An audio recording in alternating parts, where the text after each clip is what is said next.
గత వారం రోజులుగా అంబానీ ఇంట పెళ్లి సందడి వైభవంగా జరుగుతోంది. నిన్న ఆశీర్వాద్ సెరమనీతో పెళ్లి వేడుకలు ముగిశాయి. వెడ్డింగ్ రిసెప్షన్కి ఎంతోమంది సినీ రాజకీయ ప్రముఖులు హాజరయ్యి నూతన వధూవరులని ఆశీర్వదించారు. ప్రపంచంలోనే one of the most expensive wedding ఇదే అని చెప్పొచ్చు. అంబానీ తన కొడుకు అనంత్ మరియు రాధికల వెడ్డింగ్ని దాదాపు 5,000 కోట్ల రూపాయలు ఖర్చు చేసి జరిపించారు. ఈ వెడ్డింగ్ సెలబ్రేషన్స్లో బాలీవుడ్తో పాటు టాలీవుడ్, కోలీవుడ్ సెలబ్రిటీస్ కూడా సందడి చేశారు. మన టాలీవుడ్ సూపర్ స్టార్ మహేష్ బాబు తన భార్య నమ్రత, కూతురు సితారలతో కలిసి వెళ్లి సందడి చేశారు.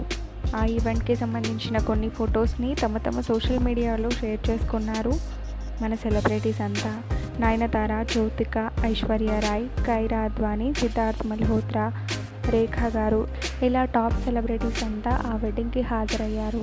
అంతా ట్రెడిషనల్ అవుట్ఫిట్స్లో మెరిసిపోయారు. ఆ ఫొటోస్ ప్రస్తుతం సోషల్ మీడియాలో వైరల్ అవుతున్నాయి. వాటిని మీరు ఈ వీడియోలో చూడొచ్చు. ఈ వీడియో నచ్చితే లైక్ చేసి మరిన్ని లేటెస్ట్ అప్డేట్స్ కోసం మా ఛానల్ని సబ్స్క్రైబ్ చేసి పక్కనే ఉన్న బెల్ ఐకాన్ని క్లిక్ చేయండి.